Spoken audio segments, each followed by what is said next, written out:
Bonjour mes enfants. Aujourd'hui, on va voir une nouvelle leçon de poésie. À quoi ça sert la poésie à votre avis? Une poésie, ça sert à jouer des mots. Comment on joue de la guitare, de la flûte ou du piano? Ça sert à faire savoir qu'on est gai ou qu'on est triste ou bien d'humeur fantaisiste. C'est un voyage intérieur, un moyen d'ouvrir son cœur.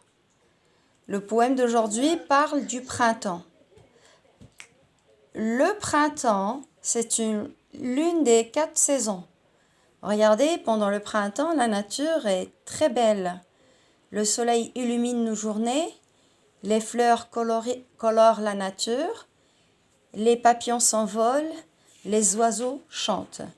Le poème maintenant. Le poème intitulé Le printemps, on va le lire ensemble. Printemps, pour l'arrivée du printemps, rien de mieux qu'un joli chant. Il est gai, léger et entraînant, nous l'apprenons en sifflotant, toujours heureux, toujours content, et dans le ciel bleu piqueté de blanc. Mille hirondelles plaintent au vent pour célébrer ce grand moment sous l'œil amusé des enfants. Karine Persillé.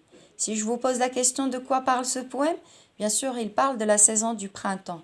Comment on est pendant le printemps? On est toujours, on chante, on joue, on s'amuse, on est très content de la nature et on profite pour s'amuser. Le ciel est bleu et les hirondelles sont dans l'air en train de s'envoler. La joie, le chant, les oiseaux qui gazouillent, tout ça, c'est pendant le printemps. Bien, on va poser la première question. Quel est le titre du poème? On revient, le titre du poème, c'est le printemps. Là, quel est l'auteur du poème?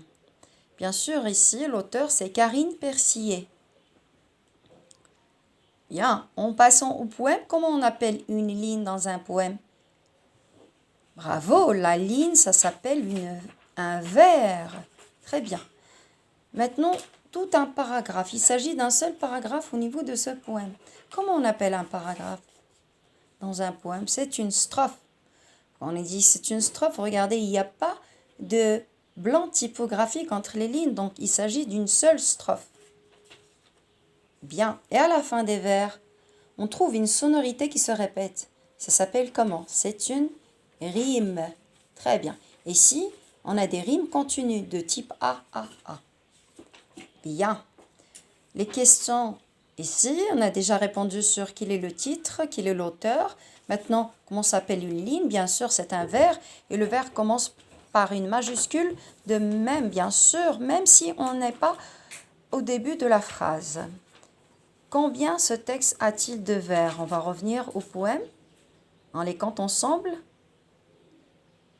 Très bien, 9 vers, bravo. Combien de strophes? On a dit avant, il s'agit d'un seul paragraphe, donc c'est une seule strophe. Bien.